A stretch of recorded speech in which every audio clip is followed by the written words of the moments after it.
로 말씀을 나누고자 원합니다. 이 사도행전을 계속 진행하는 과정 가운데 보면 여러분들이 조금 반복되거나 불편하진 않겠지만 그래도 또 같은 소리다라는 느낌을 받을 수도 있습니다. 그런데 이 사도행전 속에서 보면 이 반복 속에서 조금씩 미세하게 다른 틀들이 있다는 것을 발견하게 됩니다. 그 중에 사건들을 누가가 적대 반복되는 사건보다는 이 사건을 통해서 후세에 아니면 우리 하나님께서 우리에게 복음을 전하고 교회를 만들고 하나님 나라를 위해 쓰이는 그리스도인들에게 무엇을 전달할까? 아마도 우리 하나님께서 주신 성령의 음성이기도 하고 또한 누가의 고민이 들어가 있는 기록들을 보게 됩니다.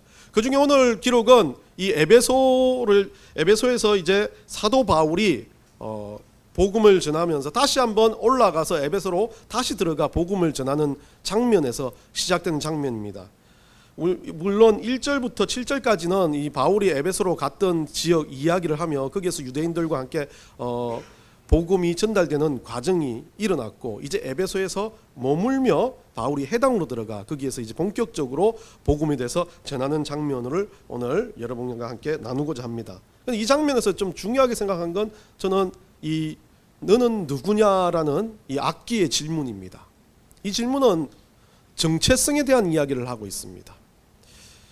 예전에 제가 잊지 못할 기억이 하나 있는데 학교 다니는 시절에 버스를 타고 학교에서 노량진까지 갑니다. 그러면 학교 마치는 시간에 중학생들, 고등학생들이 그 버스에 많은 아이들이 이용을 합니다. 그러면 참 듣기가 좋아요. 여러분 요즘은 삑삑으로 바뀌었는데 예전 그때는 그 버스 차량을 우리 카드로 대면 학생입니다. 예, 이 말을 했었어요. 여러분 기억이 안 나시나요? 요즘엔 다 바뀌었는데 이게 왜 없어졌는지 모르겠지만 그럼 버스를 타고 한 30분, 40분 거리에 노량진으로 가게 되면 늘 똑같이 상도 근처에서 상도동 근처에서 고등학생들이 엄청나게 많이 탑니다. 교복을 입고 타기도 하고 그냥 타기도 하는데 참 그 소리가 너무 정겹게 들렸습니다. 학생입니다. 학생입니다. 학생입니다. 예. 여하튼 뭐 리듬에 맞춰서 애들도 들어올 때 학생입니다. 학생입니다 하는데 이제 보통 그런 친구 있잖아요. 친구 끝까지 내주기 위해서 줄을 서다가 2명이요. 그렇게 이야기하는데 2명이 하면 어른 걸로 그냥 눌러버립니다. 아저씨가. 그렇기 때문에 학생 2명이라고 이야기해야 됩니다. 근데 2명이요 하고 2명이 교복을 안 입고 올라왔어요. 남자애들이 좀 나이도 보이고 덩치도 보이는데 2명이요 했는데 아저씨가 그냥 딱딱 일반을 누르니까 이 아이가 엄청 빠릅니다. 학생인데요. 그렇게 이야기해요. 그래 학생이야 그러면서 아저씨가 다시 막 꽉 밀려 있는데 그 말을 하고 아저씨가 다시 누르니까 이제 이 아이가 의기양양하게 탁 갖다 대려고 하는데 그때 소리가 납니다. 잔액이 부족합니다.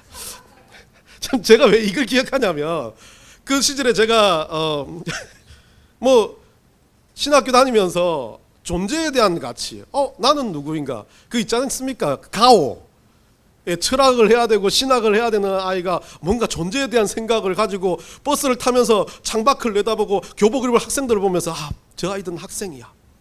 군인복을 입으면 저 사람들은 군인이야. 정체성에 대해서 늘 고민하고 있을 때 나는 그리스도인인가 이런 고민을 갖고 있을 때 그 아이가 그 학생입니다 하고 누르는데 저는 그 생각 속에 쟤도 학생이구나 라는 생각을 하는데 잔액이 부족합니다가 뜨니까 조금 웃기기도 한데 이상한 거예요. 그래 잔액이 부족합니다 하면서 그 아이들을 다시 한번 쳐다보게 됐습니다. 그냥 저는 아무 생각 없이 그렇게 지나가는데 내 앞에 서 있는 남학생이 2명이야 그렇게 이야기해요. 쟤들 알아 그러면 이 옆에 아이가 모른다 그럽니다. 한 명이 그렇게 말합니다. 쟤들 이름은 잔액과 부족이야. 그래서 제가 기억을 합니다. 그 잔액과 부족들은 제 머릿속에 잔액 부족의 정체성으로 남아있는 것 같습니다. 참 우리가 살아가다 보면 이런 일들이 참 많이 있습니다. 이름이 주는 정체성의 의미, 뭔가 행동으로 인해서 내가 그 일에 대해서 책임이 되는 의미. 목사가 됐다. 목사라는 이름이 주는 의미 때문에 목사는 늘 편안해 보여야 됩니다. 누군가 봤을 때 목사는 쓴소리 한번 못한 것처럼 그렇게 웃는 얼굴로 괜찮아요 이렇게 해야 될 것 같은 마음속에 막 정체성은 아니지만 그렇게 해야 된다는 내 스스로가 만든 정체성이 있습니다. 그래서 누군가를 만나도 무슨 일을 당해도 혼자 차 운전을 할 때는 욕을 하고 분노를 하고 해도 아무도 보지 않으니까 그럴 때 많이 있는데 옆에 누군가 타도 목사처럼 굴어야 되는 거. 이 정체성이란 건 그 사람을 만들어가기도 하지만 이 정체성에 의해서 누군가가 평가되어지기도 하고 누군가가 그 정체성으로 인해서 무언가를 하려고 하는 어떤 훈련의 방향도 될 수 있다는 것에 대해서 정체성은 참 중요한 것 같습니다. 여러분 인생의 정체성은 이름 아니면 다른 의미로서 어떤 주부, 가정, 아버지, 부모님, 직장인이라는 정체성을 넘어 잔액 부족을 넘어서 충만이나 감사나 그 모든 것을 넘는 그리스도인이라는 정체성을 가지고 살아가고 있는지 한번 되물어 보시는 시간이 됐으면 좋겠습니다. 성경에서는 이 그리스도인의 정체성에 대해서 참 많이 이야기합니다. 그리스도인이 누구냐? 그러면 예수 그리스도를 믿는 사람들인지 예수 그리스도를 따르는 사람입니다. 그래서 또 하나님의 자녀라고도 말하기도 하고 빛과 소금, 성전, 종 뭐 여러 가지 의미로 이 정체성에 대해서 그리스도인 좋은 군사 이야기도 하면서요. 그렇게 그리스도인들에 대해서 성경은 정체성을 이야기합니다. 몇 가지만 찾아봅시다. 요한복음 1장 12절 한번 우리 다 같이 크게 읽습니다. 시작. 영접하는 자 곧 그 이름을 믿는 자들에게는 하나님의 자녀가 되는 권세를 주셨으니 우리의 정체성이 가장 중요한 건 이 자녀로 출발하는 거죠. 믿음으로 하나님의 자녀가 되는 것. 그리고 마태복음 봅니다. 마태복음 5장 13절 14절 다 같이 읽습니다. 너희는 세상의 소금이니 소금이 만일 그 맛을 잃으면 무엇으로 짜게 하리요? 후에는 아무 쓸데없어 다만 밖에 버려져 사람에게 밟힐 뿐이니라. 너희는 세상의 빛이라. 산 위에 있는 동네가 숨겨지지 못할 것이요. 이 예수님이 우리 그리스도인들에 대해서 믿는 자들에 대해서 세상의 소금이요 빛이라고 이야기합니다. 고린도전서 3장 16절 봅니다. 다 같이 읽습니다. 시작. 너희는 너희가 하나님의 성전인 것과 하나님의 성령이 너희 안에 계시는 것을 알지 못하느냐. 우리의 정체성을 하나님의 성전이라고 말합니다. 로마서 6장 22절 읽습니다. 그러나 이제는 너희가 죄로부터 해방되고 하나님께 종이 되어 거룩함에 이르는 열매를 맺었으니 그 마지막은 영생이라. 우리의 정체성은 종이고 우리의 마지막은 영생이라고. 사도 바울이 마지막에 딱 못을 박아버립니다. 베드로전서 2장 9절 우리 읽어봅니다. 그러나 너희는 택하신 족속이요 왕같은 제사장들이요 거룩한 나라요 그의 소유가 된 백성이니 이는 너희를 어두운 데서 불러내어 그의 기이한 빛에 들어가게 하신 이의 아름다운 덕을 선포하게 하려 하심이라. 정체성에 대한 이야기 수도 없이 나와 있지만 이 베드로도 우리의 정체성을 하나님의 백성, 소유된 백성, 뭐 제사장도 좋고 나라도 좋고 왕 같은 뭐 모든 것을 떠나 가장 중요한 핵심은 우리가 하나님을 믿는 그리스도인이라는 그 정체성을 이야기하고 있는 겁니다. 어떤 성경에서든지 성경 속에서 빛이고 소금이고 성전이고 백성이고 제자고 친구고 많은 정체성을 이야기하면서 그 정체성을 하나로 아우른다면 무엇이겠습니까? 다른 말로 하면 우리의 정체성은 이 땅에 살아가는 우리의 많은 정체성 중에 가장 중요한 정체성은 영생을 향해 가는 그리스도인, 예수 그리스도를 믿는 하나님의 백성이란 큰 정체성이 있습니다. 이 정체성은 다른 말로 하면 예전에 우리는 많이 불렸잖아요. 예수쟁이라고 말합니다. 듣기 싫은 말일 수도 있습니다. 쟁이라는 말은 약간 비하하는 말입니다. 어떤 일에 대해서 속성에 대해서 관심을 가지고 그 일에 대해서 조금은 잘하는 것보다 능력이 있는 것보다 관심이 있어서 열정이 있지만 그 일에 대해서 대단한 능력을 가지고 있는 건 아닙니다. 그냥 속성이 많은 사람을 말합니다. 예수님을 믿는 사람들에게 왜 이 예수쟁이란 말이 붙었을까요? 예수장이라고 하면 예수님 대해서 잘 아는 바울과 같이 강론도 하고 기적도 베푸는 이런 사람은 예수장이라고 하면 장인과 같은 말로 쓰일 수 있습니다. 근데 예수쟁이라고 하는 말은 조금 비하하면서 뭔가 그런 속성 가지고 있지만 능력은 안 받쳐준다는 거죠. 그래서 과거에 우리 그리스도인들을 보고 예수쟁이라고 많이 말했습니다. 그러다가 바뀐 게 개독교인 뭐 이렇게 바뀌어 왔는데 예수쟁이 때만 해도 사람들은 혐오하진 않았어요. 아, 예수 그리스도에 미쳐 있는 사람들이다. 열심히 사는데 그게 무엇인지는 모르겠지만 어떤 일을 나타내는지 자기들은 잘 모르겠지만 무언가에 대해서 목숨을 걸고 열심히 살아가는 이 사람들을 보면서 조금은 열정적인 그 모습을 보면서 쟁이라고 이야기했던 겁니다. 그런데 그 예수쟁이들이 사라졌습니다. 어떤 순간 예수쟁이 사라지고 개독교가 들어왔습니다. 예수쟁이란 말이 사라지면서 쟁이란 말을 쓰지 않습니다.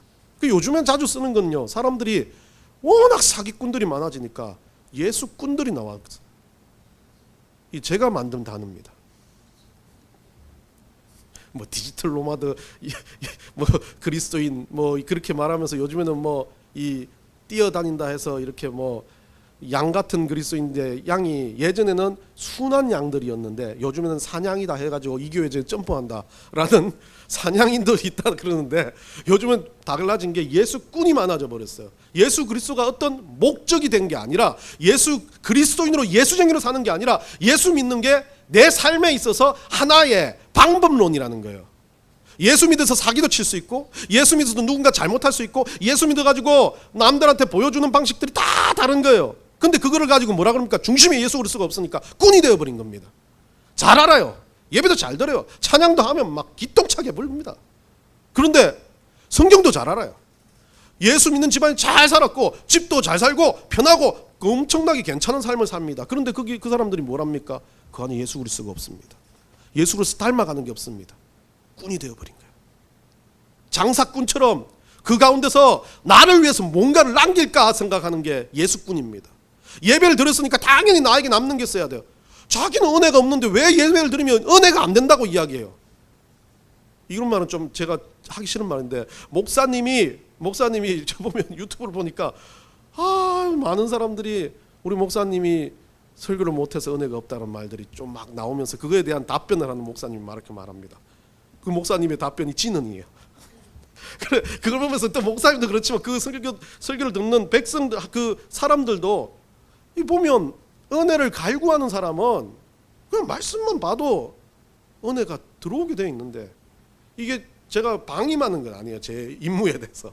근데 그 은혜라는 걸 자체를 목사에게서 찾으면 안 되는 거죠. 그러다 보니까 은혜가 없다라고 그럽니다. 참 여러분들 변명 못하게, 내가 설교를 못하더라도 변명 못하게 저는 그렇게 만들어놨어요. 제 설교 때문에 은혜 받는 거 아닙니다.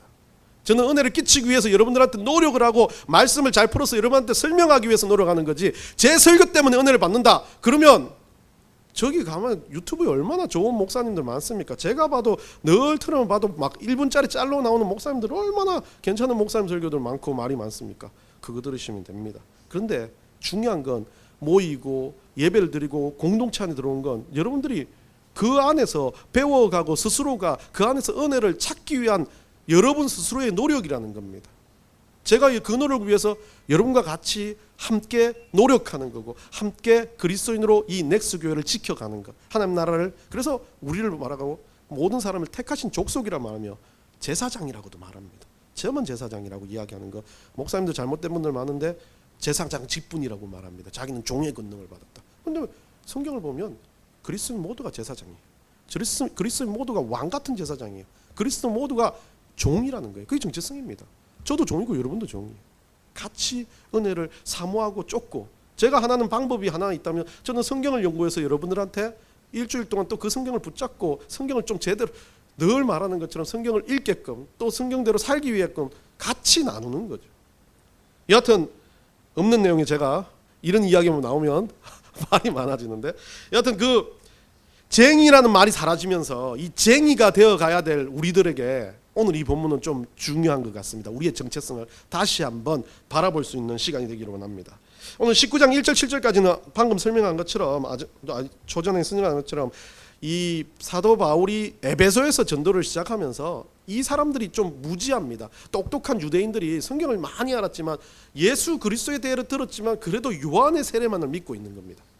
요한의 그 능력만을 보고 믿고 있습니다. 그래서 이제 그들에게 강론하면서 이제 에베소에서 남아 오늘 본문에서부터 이제 시작되는 이야기가 나오고 있습니다. 에베소란 지역 참 좋은 지역이고, 이 사람들이 학문도, 또 우리가 알렉산드리아 봤지만 학문, 여기도 그와 알렉산드리아와 비슷하게 학문에 대해서 그리고 종교성에 대해서 상당히 많이 이 풍부한 지역이었습니다. 그러다 보니까 이들에게는 알고자 하는 그런 알 권리에 대한 것도 상당히 많은 것을 강조를 했던 지역으로 봅니다.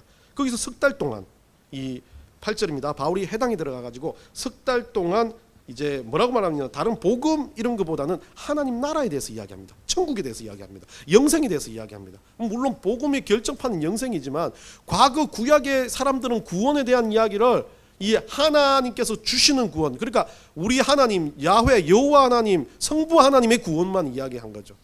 그래서 예수 그리스도의 구원을 이야기합니다. 그를 믿음으로 구원받는다는 확실한 복음의 핵심을 하나님 나라의 조건으로 이야기합니다. 그래서 하나님 나라는 뭡니까? 하나님 나라는 뭐 우리가 말하는 여러 가지가 있겠지만 하나님 나라 이야기하기면 좀 길어지겠지만 하나님 나라는 우리 속에 벌써 들어와 있는 거고 우리로 인해서 우리가 가는 곳마다 하나님 나라가 되어지는 역사를 이야기하고 있습니다.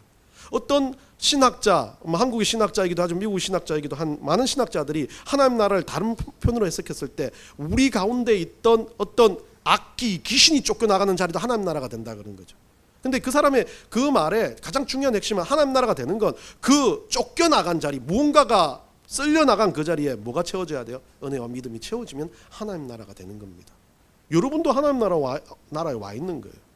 지금 우리 예배 가운데 우리가 은혜 받기 위한 간절한 마음으로 와서 은혜 받겠다는 마음, 그리고 또 은혜로 살겠다는 다짐하며 이 예배를 선포했을 때 하나님께 영광을 돌리며 우리 하나님 앞에 이 예배를 드린다면 그것 자체가 하나님 나라가 된다는 겁니다. 예전에는 귀신 쫓겨나가면 하나님 나라가 된다는 이야기를 들어가지고 제가 어릴 땐 참 이해가 안 되니까 그래서 제가 예전에 이야기했지 않습니까? 귀신 찾으러 다녔다고. 그래서 그 귀신을 쫓아내면 하나님 나라가 되는 줄 알고. 아니에요. 은혜가 들어와서 그 은혜의 자리에 충만하게 적셔도는 것, 그게 하나님 나라의 시작이라는 거죠. 그래서 이 일들을 사도 바울이 가르칩니다. 그러면서 이 사도 바울이 가르치는데 오늘 뭐라고 되어 있습니까? 9절입니다. 어떤 사람이 순종하지 않고 여러 가지 비방도 하니까 3개월 만에 사도 바울이 이 회당에서 떠나가지고 어디로 들어갑니까? 두란노 서원이라는 곳으로 지나갑니다. 이 두란노 서원으로는 여러분들이 잘 압니다. 예, 저는 이 두란노 서원이 아마 요 사도행전 여기에 딱 나와 있는 에베소서에도 안 나와 있지만 사도행전에 나와 있는 이 두란노 서원의 이름 때문에 누군가가 두란노 서원을 가져갔죠. 그래가지고 책을 만들고 있습니다. 그래서 우리는 두란노 서원 하면 책으로 유명한데 이 두란노 서원이라는 자리는 원래 두란노라는 이름의 사람이 만든 장소라는 거예요. 이 서원이라는 이 번역된 말은 스콜레로 번역되었고 스케인으로 이렇게 알려져 있는데 이것은 여가 그리고 또 쉼을 가지는 장소라는 뜻도 됩니다. 이 스콜라라고 이야기해가지고 뒤쪽으로는 이게 그 쉼을 가지면서 뭐하면 배움을 추구하는 장소, 학교로도 이야기를 합니다. 두란노 서원은 이 조금 쉬면서 두란노라는 이름을 가진 사람이 쉬면서 공부할 수 있고 강의할 수 있고 배울 수 있는 이 서당과 같은 느낌으로 만들어 놓은 곳이죠. 근데 재밌는 건 이 두란노 서원이 많은 학자들이 철학자일 가능성이 크다라고 이야기합니다. 근데 주석하고 몇 군데를 찾아보면 재밌는 이야기가 나옵니다. 에베소 이 시절에 에베소의 궁중의사 이름 중에 두란노가 있습니다. 그래서 많은 학자들의 이야기는 이 두란노가 치료하는 의료소가 아니라 서원이라는 이름을 지었던 이유는 그 의사가 아마도 두란노라는 그 의사가 궁중에 가지고 있는 의료 기술을 가지고 사람들에게 가르치고 그 의료에 대해서 서로 나누는 세미나를 하는 장소와 같은 느낌으로 만들었을 거다라는 이야기가 가장 유력합니다. 결국 이 두란노는 휴식과 배움의 자리였던 거죠. 그리고 그것을 시작한 사람이 육신의 몸을 고친 의사였습니다. 근데 이 두란노 서원에서 있을 때 재밌는 건 육신을 고치는 의사는 이 사람은 의술을 배우고 공부하는 두란노라는 사람인데 제가 왜 이 두란노가 더 다른 두란노가 아닌 철학자 두란노가 아닌 이 의사 두란노가 더 맞다라고 생각이 되어지는 건 이 뒤쪽에 이야기가 나옵니다. 어떤 일들이 일어났습니까? 이 두란노 서원에서 바울이 말씀만 전파하는 게 아니라 뭐가 일어납니까? 병 고침을 하기 시작합니다. 거기가 의료를 요구하는 의료소, 오늘날 같은 병원은 아닙니다. 그런데 거기에 강의하는 그 자리에서 사람들이 오면서 사도 바울은 고치려고 하는 게 아니라 그 아픈 사람들이 오며 손을 얹으면서 병이 낫기 시작하는 거죠. 사람들 그것을 보기 시작합니다. 병 낫는 것을 보기 시작하고. 그래서 어떤 이야기가 나옵니까? 11절 봅니다. 하나님이 바울의 손으로 놀라운 능력을 행하게 하시니 12절에 심지어 어떤 일이 일어납니까? 몸에 손수건이나 앞치마를 가져다가 병든 사람에게 얹으니까 그 병이 떠나갑니다. 이거 참 누가가 의도적으로 그 정확한 핵심의 내용을 쓴다라고 할 수 있는 상황인데 이 일 때문에 얼마나 많은 이단들이 나타났습니까? 예, 제가 본 것만 해도 그래요. 막 손수건을 얹은 게 아니라 물에다가 기도해놓고 물 뿌리니까 낫는다는 사람도 있고, 뭐 그런 일들이 과거에 참 많이 일어났습니다. 병도 떠나가고 악기가 떠나갔다. 중요한 건 11절에 뭡니까? 누가 하셨어요? 하나님이 하셨다는 걸 기억해야 되는데, 사람들은 누가 한 걸로 봅니까? 하나님 다음에 나오는 바울의 손으로 보는 거죠.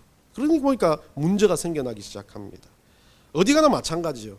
믿음은 우리가 보는 것들이 전부가 아닌데 그 이면에 있는 하나님을 봐야 되는데, 앞에 보이는 것 때문에 믿음이 안 보이는 경우가 참 많습니다.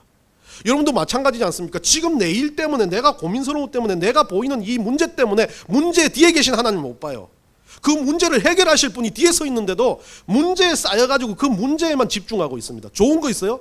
이것처럼 기적이 일어나고 병고침이 일어나요? 이 병고침과 기적 때문에 병고침과 기적의 중심인 하나님을 못 봅니다. 이게 신앙의 가장 잘못된 문제가 돼요. 정체성의 문제가 될 수 있는 게 이겁니다. 우리는 하나님을 믿는 그리스도인이라는 정체성인데 뭘 보고 있습니까? 예수꾼이 되어가지고 이 병고침만 보고 있는 겁니다. 병이 어떻게 하면 고쳐질까? 이 문제가 어떻게 하면 해결되어질까? 그게 핵심이 되어버리니까 그 뒤에 계신 하나님은 없고 뭐만 보입니까? 앞에 병만 보입니다. 그 병을 어떻게든 고쳐보려고 자기 스스로 노력하고 막 행동을 그렇게 하지 않겠습니까? 오늘 그런 사람이 나옵니다. 누굽니까? 스와게라는 사람이죠.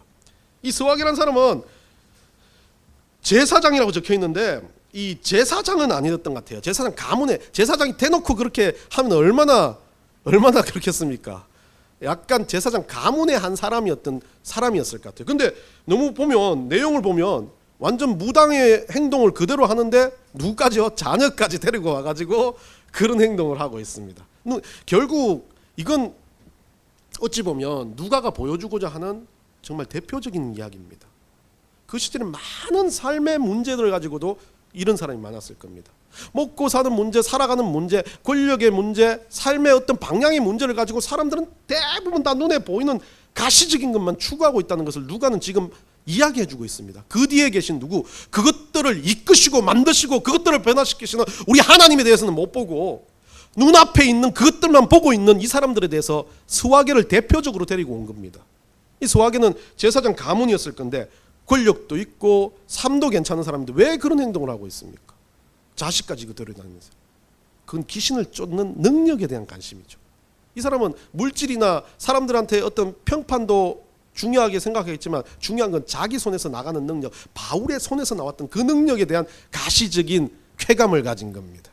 그래서 그런 행동들을 막 쫓아다니면서 하다가 보니까 어때요? 바울이란 사람이 나타나서 예수 이름으로 떠나가라 하니까 어떻게 합니까? 그 모양이 귀신이 떠난 것을 보고 이제 따라하는 겁니다. 돌아다니면서. 뭐 귀신이 쫓겨나간지 어떤지 모르겠지만 그렇게 떠나가라 많이 외쳤을 겁니다. 예전에 이 본문을 가지고 여러분 잘 아시는 그 선교사님, 키가 크고 그 프락치를 말한 선교사님, 이모모 선교사, 이거 제대로 말하면 나중에 걸리니까, 이모 선교사님 있습니다. 이모 선교사님하고 신학교 다닌 시절에 이모 선교사님도 예전에 그 약간 그런 교회를 좋아했었어요. 치유 막 하시는 그런 교회. 그러니까 떠나가라 이거를 참 맛깔지게 하더라고요. 그 목사님처럼. 그래서 제가 그 친구를 처음 만나가지고 우리 학교로 데리고 오고 이렇게 할 때 이 친구가 떠나가라에 아주 깊이 있는 은사를 가진 것처럼 기도할 때마다 나도 기도할 때도 같이 통성기도를 하는데 떠나가라 막 이러더라고요. 그래서 아야 이거 뭐가 있는 모양이다. 그래 내가 그랬어요. 보이냐? 내가 그랬어요. 떠나갈 게 보이냐? 그러니까 아니. 근데 왜 떠나가라 그래? 네 마음이야. 내가 그랬어요. 그러니까 이 친구가 하는 말이 그거예요. 모든 것으로부터 떠나야 된다. 모든 것으로 떠나가야 된다는 거예요. 악기가 보이고 귀신이 보이는 게 아니라 떠나가야 된다라고 그렇게 이야기하면서 뒤에 이제 이야기했을 때 버릇이 됐다는 거예요. 그런 쪽에 있으니까 뭔가 여러분들 그런 거 있지 않습니까? 감기만 걸려도 머리 안수하면서 귀신아 떠나가라. 감기를 걸리게 하는 귀신아 떠나가라. 얼마나 귀신이면 얼마나 좋겠어요. 제가 할 일이 얼마나 많겠습니까? 그런데 그럼 굶어 죽을 사람이 여기 한 명 있어요. 이게 그런 병을 막 고치면 제가 지금 여러분하고 있겠습니까? 모든 사람이 올 거 아니에요. 그런데 그렇게 해가지고 그 보여지는 것만 사람들이 추구하다 보니까 이 사람들도 누구든지 이게 하나의 유행이고 주류가 돼서 따르기 시작하는 겁니다. 그래서 누군지 몰라요. 예수 그리스도가 누군지 인격적으로 모두 모르고 영생을 주시는 구원자인 것도 모르는 사람들이 저 시골 구석에서 예수 한 번도 보지 못한 사람이 무당이 쫙 하다가 다 머리 손들고 예수 이름을 망하니 너는 악기야 떠나가라 이렇게 하고 있는 거와 똑같은 모습입니다. 이게 그래요. 세상의 유행이란 그래요. 여러분들 유행을 따지다 보면요, 그거 누가 시갖고 어떻게 유행되는지 모르면서 여러분들도 그거 좋다고 따라하는 거 많이 있지 않습니까? 그거와 비슷해요. 그거는 이제 본질이 아니고 살아갈 신앙이 아니지만 신앙이 없이 그런 본질이라는 그 어떤 무언가 능력을 나타내면 따르는 사람들의 모습이 오늘 그대로 나타나고 있는 정체성이 없는 사람들이에요. 이게 뭔지 모르는 겁니까? 이게 뭐 하는 행동인지 모릅니다. 그러면서 그 일들을 하고 있습니다. 그러면서 이 악기가 재밌는 이야기를, 재밌는 모습을 보여줍니다. 악기 들린 그 서하게라는 제사장 아들하고 막 엄청 열심히 했을 것 같아요. 예전에 이게 뭐 계속 이야기하면 또 많은데, 예전에 우리 후배 중에 하나가 그 제가 사랑의 교회 후배 이야기 했지 않습니까? 그거에 대해서 너무 좋아가지고 제주도까지 따라가가지고 뭐 그렇게 했던 그 친구는 뭐 조금만 있으면 그건 귀신인 줄 알고 떠나가라 해야 된대요. 이 떠나가라에 요즘에 한국교회 떠나가라고 하는 그 사람들 많이 사라졌는데, 예전에는 이 부흥 강사님들도 끄떡하면 다 떠나가래. 그래가지고 그 떠나가라 했던 그 친구도 뭔가 생기면 떠나가라는 거예요. 자꾸 말을 하는데, 예수 이름으로 떠나가라 하는 그게 너무나 능력이 있고 감사한데, 그 예수 믿는 것도 맞는데 자기가 봤을 때 그 당했을 때 안 떠나가지 않습니까? 그때 어떻게 됩니까? 안 떠나가면요, 예수를 믿는 믿음이 있어도 당황합니다. 차라리 안 떠나가라 말 안 했으면 더 좋을 것 같아요. 내 믿음이 헛것인가? 내 믿음이 뭐지? 그 상황이 해결되지 않아 라고 생각하는 거죠. 여러분, 이거 영적인 문제가 아닙니다. 여러분 삶에 똑같은 문제가 일어납니다. 문제가 생겼어요. 사람과의 관계에 문제가 있어요. 내가 억지로 노력해서 안 되는 문제들은 누구를 의지합니까? 하나님을 의지합니다. 근데 떠나가라 합니다. 안 떠나가요. 그 문제 절대 안 떠나가요. 죽어도 안 떠나가요. 계속 힘들어요. 어떻게 됩니까? 그 문제를 가지고 하나님은 해결되고 안 되는 문제를 원하시는 게 아니에요. 그 문제 때문에 내가 그리스도인으로 성장하며 정체성을 가지는 것을 중요하게 생각합니다. 그다음에 그 귀신이 떠나가고 안 떠나가면 문제 아니에요, 솔직하게. 그런데 그것만 집중하기 시작하는 거죠. 여하튼 그 귀신이 뭐라고 이야기합니까? 내가 예수도 알고 바울도 아는데 너는 누구냐라고 묻습니다. 참 가슴이 철렁한 질문입니다. 여러분, 이 질문에 뭐라고 대답하겠습니까? 여러분, 이 질문에 어떤 마음으로 이 질문을 맞이하겠습니까? 이 질문을 자세히 봅시다. 이 질문 자세히 봅시다. 이 악기가 확 뛰어가지고 막 그 사람을 짓누르기 시작하면서 놀라가지고 이 사람들이 도망을 하니까 이 도망하는 이 사람들에게 도망하기 전에 그렇게 묻습니다. 이 바울도 예수도 알고, 15절입니다. 예수도 알고 바울도 알거니와 라고 되어 있습니다. 이 두 단어가, 알다는 두 단어가 다른 단어를 사용하고 있습니다. 예수 그리스도를 안다는 단어는 여러분들 잘 아는 기노스코, 예수님을 알다, 믿음으로 알다, 모든 것을 인격적으로 아는 것에 대한 부분을 이야기하고 있습니다. 바울을 안다는 건 에피스타마이라는 단어를 쓰고 있는데 안면이 있다 정도입니다. 귀신이 인정하는 거죠. 나는 구원자이신 예수 그리스도, 그 하나님의 아들은 제대로 알고 있어. 무서운 사람이야. 그 이름으로 내가 믿음으로 외치면 떠나갈 수밖에 없다는 이야기를 하고 있고요. 바울은 뭐 하는 겁니까? 내가 잘 아는데 안면이 좀 있어 라는 정도는, 그 예수 이름으로 그 일을 행하는 그 사람도 안다라는 정도죠. 달라요. 정체성 있는 사람은 예수 그리스도를 아는 믿음이 있는 거지, 바울을 아는 것도 아니에요. 능력이 있다고 생각하는 바울을 아는 것도 아니에요. 세상의 권력을 잡은 대통령을 안다는 거 아니에요. 예수 그리스도로 인해서 이 일들이 일어나고 그리스도인이 되고 예수쟁이가 되는 거지. 바울 알아가지고 좋다, 목사님 설교 좋다, 목사님이 화려하다, 교회가 크다 라고 그 교회에 가 있으면 그건 예수꾼밖에 안 되는 거예요. 예수쟁이는 아닌 거예요. 한성훈 목사 보러 온다면 그거는 예수꾼인 거예요. 예배를 드리러 가는 게 아니라. 지금 귀신이 그 말하고 있어요. 너 누구냐고. 너 지금 예배드리고 있냐고. 너 그리스도인이고 너 예수쟁이 맞냐고 묻는 거예요. 그럼 여러분 뭐라고 대답하시겠습니까? 여러분 대답은 뭡니까? 진짜 그리스도인답게 살아야 합니다. 진짜 이 질문에 여러분들은 참으로 내가 그리스도인이 맞는지 안 맞는지 고민해 봐야 됩니다. 사단이 묻는다잖아요. 귀신이 묻는다잖아요. 네가 뭔데? 네가 예수 믿는 사람 맞아? 라고 묻는다잖아요. 여러분 솔직하게 그 앞에서 나 예수 그리스도 믿습니다. 그러니까 너 나가라고 대답할 그 믿음과 은혜가 있다면 그 귀신도 떠나갑니다. 그런데 우리는 고민합니다. 그런데 우리는 그 가운데서 흔들립니다. 그런데 다른 건 있습니다. 오늘 사도 바울은 그 가운데서도 지금 경험이 있고 믿음으로 그 일들을 행하고 있기 때문에 이 일들이 역사가 일어나고 하지만 사도 바울도 처음에는 고민하고 흔들리고 많이 힘들었을 겁니다. 그런데 그 가운데 믿음이 쌓이면서 어느 순간 확고한 믿음으로 맞아, 난 예수 이름으로 하는 거지 라고 하면서 그 일들을 행하는 겁니다. 그런데 하나 다른 건 믿음이 쌓여가는 건 예수 이름으로 하는 거지 예수님이 하셔라는 것을 알고 있는 건데 어느 순간 어떻게 됩니까?